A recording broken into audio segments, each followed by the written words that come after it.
قصہ حضرت محمد صلی اللہ علیہ وسلم کی وفات کا۔ تمام صحابہ رضوان اللہ علیہم اجمعین سے ملاقات کے بعد حضرت جبرائیل علیہ السلام آئے اور عرض کہے، میرے نبی اکرم صلی اللہ علیہ وسلم، ملک الموت دروازے پر ہے، وہ اجازت چاہتے ہیں، کیا وہ اندر آ سکتے ہیں؟ کیا تم بھول گئے ہو؟ وہ تم سے اجازت مانگ رہے ہیں۔ نبی اکرم صلی اللہ علیہ وسلم نے فرمایا، آنے دو۔ وہ اندر آئے اور کہا، السلام علیکم یا رسول اللہ، میں نے آپ سے پہلے کسی کو سلام نہیں کیا۔ ویڈیو کو سکپ نہیں کرنا، آخر تک ضرور سننا تاکہ آپ کے جو ہے رسول اللہ صلی اللہ علیہ وسلم کی محبت کا پتہ چلے۔ اللہ نے مجھے حکم دیا ہے کہ بغیر اجازت داخل نہ ہو۔ اگر آپ چاہے تو میں روح قبض کر لوں، اگر آپ چاہے تو واپس چلے جاؤں۔ کیا وہ مجھ سے پوچھے گا؟ کیا وہ تم سے پوچھے گا؟ کیا وہ مجموعے سے پوچھے گا؟ موت دروازے پر کڑی ہے، اجازت مانگ رہی ہے۔ نبی اکرم صلی اللہ علیہ وسلم نے فرمایا، اگر میں اجازت دوں تو لے جاؤ گے؟ اس نے کہا، جی ہاں۔ نبی اکرم صلی اللہ علیہ وسلم نے جبرائیل علیہ السلام سے پوچھا، آپ کیا کہتے ہیں؟ جبرائیل علیہ السلام نے کہا، یا رسول اللہ صلی اللہ علیہ وسلم، اللہ آپ سے ملاقات کا انتظار کر رہا ہے۔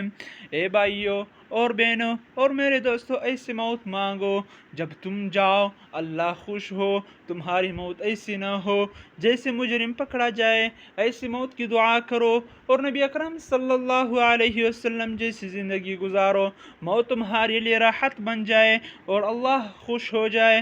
جب حضرت سعد بن معاذ رضی اللہ تعالیٰ عنہ کا انتقال ہوا تو نبی علیہ السلام نے فرمایا، آج عرش خوشی سے جھوم رہا ہے۔ سعد رضی اللہ عنہ کی آمد پر وہ جا رہے تھے، اس لیے وہاں خوشی تھی اور لوگ یہاں غمگین تھے کیونکہ وہ جا رہے تھے۔ ایسی موت مانگو کہ عرش جھوم اٹھے۔ تم کیا کر رہے ہو؟ کہاں جا رہے ہو؟ اس دھوکے والی دنیا میں کیا تلاش کر رہے ہو؟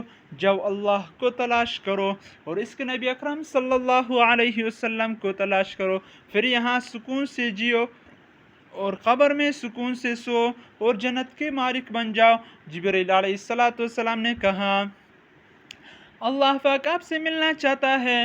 نبی کریم صلی اللہ علیہ وسلم نے فرمایا، میرے حسن رضی اللہ عنہ اور حسین رضی اللہ عنہ کا کیا ہوگا؟ ایک کو زہر دیا جائے گا اور دوسرے کو شہید کیا جائے گا۔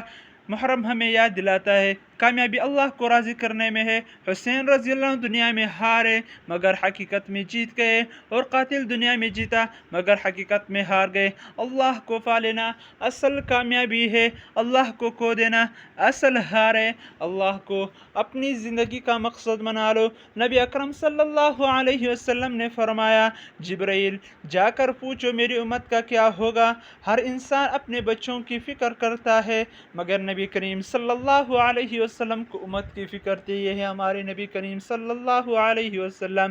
جبرائیل علیہ السلام جواب لے کر آئے، اللہ فرماتا ہے میں ان پر رحم کروں گا، قیامت کے دن ہر کوئی کہے گا نفسی نفسی نفسی، مجھے بچا۔ ماں باپ بیوی کوئی یاد نہیں ہوگا، سب اپنی جان بچائیں گے۔ تمام انبیاء علیہ السلام بھی کہیں گے نفسی نفسی، مگر ایک آواز آئے گی، امتی امتی۔ وہ کون ہوگا؟ وہ محمد اکرم صلی اللہ علیہ وسلم۔ وہ اپنی امت کے لیے رو رہے ہوں گے، کہیں گے اللہ جل جلالہ، یا اللہ میری امت وہ ہمیں نہیں بھولیں گے، نہ دنیا میں نہ آخرت میں۔ طائف میں نبی کریم صلی اللہ علیہ وسلم پر پتھر برسائے گئے، خون بہہ رہا تھا، جوتے خون سے بھر گئے۔ فرشتہ آیا اور کہا، حکم دے دو پہاڑ ملا دوں، سب ختم ہو جائیں۔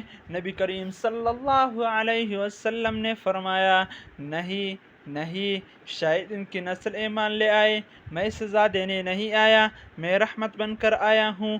فرشتے بھی رو پڑے اس دعا پر۔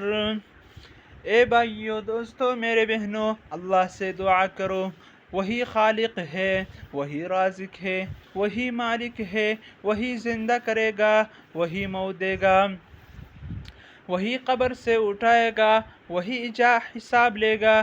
زمین و آسمان ختم ہو جائیں گے مگر اللہ باقی رہے گا. وہ نہ سوتا ہے نہ تکتا ہے. وہی سب کا مالک ہے، وہی سب کا رب ہے. وہی رحمان ہے، وہی رحیم ہے، وہی کریم ہے، وہی بادشاہ ہے، وہی ملک المالک، وہی پاک ہے. وہی سب کچھ جاننے والا ہے، وہی سب کچھ دیکھنے والا ہے. وہی زندگی دینے والا ہے، وہی موت دینے والا ہے.